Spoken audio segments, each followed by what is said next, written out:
السلام علیکم ورحمۃ اللہ وبرکاتہ۔ الحمدللہ رب العالمین والصلاة والسلام علی سید الانبیاء والمرسلین، اما بعد۔ ناظرین اکرام، کسی مسلمان بھائی کی طرف اسلحے کے ساتھ اشارہ کرنا مزاح کے طور پہ یا کسی کو ڈرانے یا دھمکانے کے لیے، یاد رکھیے یہ بالکل بھی جائز نہیں ہے۔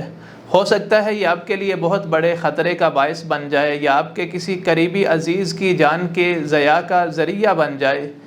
اسی وجہ سے رسول گرامی صلی اللہ علیہ وسلم نے اس سے منع کرتے ہوئے فرمایا، صحیح بخاری اور صحیح مسلم کی روایت ہے، سیدنا ابو ہریرہ رضی اللہ عنہ فرماتے ہیں، نبی اکرم صلی اللہ علیہ وسلم نے ارشاد فرمایا، لا یشیر احدکم الی اخیہ بالسلاح، تم میں سے کوئی اپنے بھائی کی طرف اسلحے کے ساتھ اشارہ مت کرے، فإنہ لا یدری، کیونکہ وہ نہیں جانتا، لعل الشیطان ینزع فی یدہ، ہو سکتا ہے شیطان اس کے ہاتھ سے یہ اسلحہ چھین کر یا اس کے ہاتھ کو ڈگمگا کر اپنے بھائی پہ وار کروا دے، فَيَقَعُ فِي حُفْرَةٍ مِّنَ النَّارِ، اور اپنے بھائی کو ناحق قتل کرنے کی وجہ سے یہ جہنم کا ایندھن بن جائے۔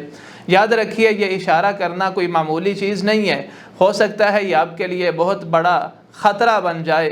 اسی طرح دوسری حدیث کے اندر نبی علیہ السلام نے اس سے کچھ اس طرح منع فرمایا۔ آپ فرماتے ہیں، من اشار الی اخیہ بالحدیدہ، جو بندہ اپنے بھائی کی طرف لوہے کی کسی چیز کے ساتھ اشارہ کرتا ہے، ہو سکتا ہے وہ چھری یا چاقو ہو، تلوار ہو یا کوئی گن پسٹل وغیرہ، اگر کوئی اپنے بھائی کے اوپر اسلحے کے ساتھ یا لوہے کی کسی چیز کے ساتھ اشارہ کرتا ہے، تلعنہ الملائکہ، تو رب کے فرشتے اس پر لعنت فرماتے ہیں۔ جب تک یہ اشارہ کرتا رہتا ہے اللہ تعالیٰ کے فرشتے اس پر لعنت کرتے رہتے ہیں۔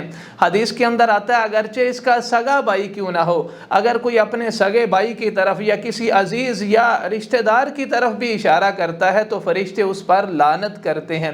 یاد رکھیے عزیزو، یہ کبیرہ گناہ ہے، یہ کوئی معمولی چیز نہیں ہے۔ ہو سکتا ہے آپ کے اس اشارے کی وجہ سے آپ کے کسی قریبی عزیز کی قیمتی جان ضائع ہو جائے۔